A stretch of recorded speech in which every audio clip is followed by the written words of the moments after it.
इस वक्त की जो बड़ी खबर निकल कर आ रही है, खंडवा से जो बीजेपी प्रत्याशी हैं ज्ञानेश्वर पाटिल, वो आगे चल रहे हैं।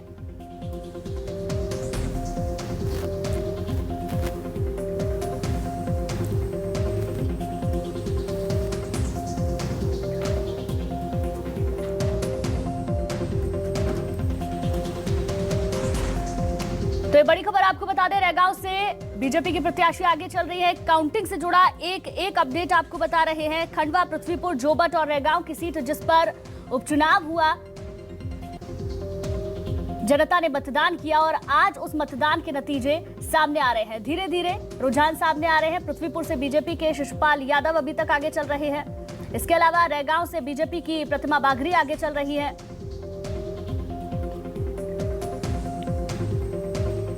खंडवा की सीट पर बात करें तो ज्ञानेश्वर पाटिल आगे चल रहे हैं। जोबट की सीट सुलोचना रावत जिस पर आगे चल रही है।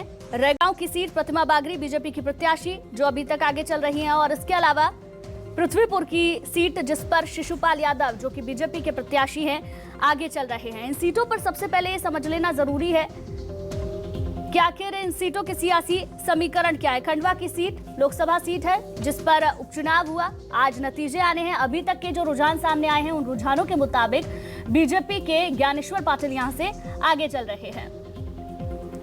नंद कुमार के निधन के बाद यह सीट खाली हुई।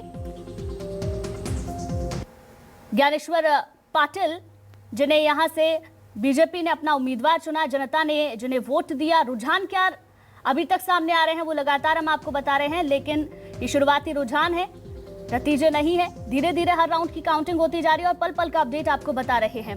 ज्ञानेश्वर पाटिल ओबीसी वर्ग से आते हैं जिसका फायदा यहां पर उन्हें हो सकता है और अभी तक होता हुआ भी नजर आ रहा है। अब देखना यह होगा कि आगे क्या रुझान जब आते हैं उसमें कुछ बदलाव देखने को मिलता है। क्या कांग्रेस आगे हो जाती है? कांग्रेस से राजनारायण सिंह यहां से प्रत्याशी हैं।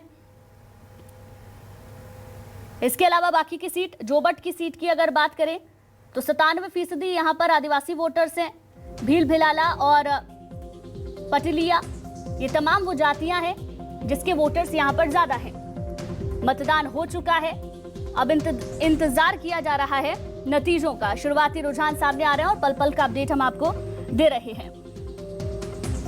जोबट की सीट से सुलोचना रावत बीजेपी की प्रत्याशी हैं। कांग्रेस के प्रत्याशी महेश रावत हैं। कड़ा मुकाबला इस सीट से देखने को मिल रहा है।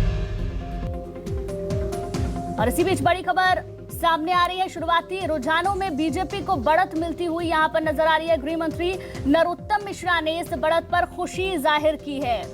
बीजेपी विकास की राजनीति करती है, नरोत्तम मिश्रा ने कहा। ट्वीट करने वाले ज्यादा दिन नहीं टिकते हैं। ये बात समय समय पर नरोत्तम मिश्रा कमलनाथ को लेकर कहते रहे हैं। ऐसे में अब जब बीजेपी को बढ़त मिलती हुई नजर आ रही है, उस पर नरोत्तम मिश्रा ने खुशी जाहिर करते हुए कांग्रेस पर और कमलनाथ पर तंज भी कसा है। उन्होंने कहा बीजेपी विकास की राजनीति करती है, ट्वीट करने वाले ज्यादा दिन तक नहीं टिकते हैं। तो 1 लोकसभा सीट और 3 विधानसभा सीट जिन पर नतीजे आ जाने हैं। अभी तक के जो रुझान सामने आए हैं उसमें बीजेपी को बढ़त मिलती हुई नजर आ रही है।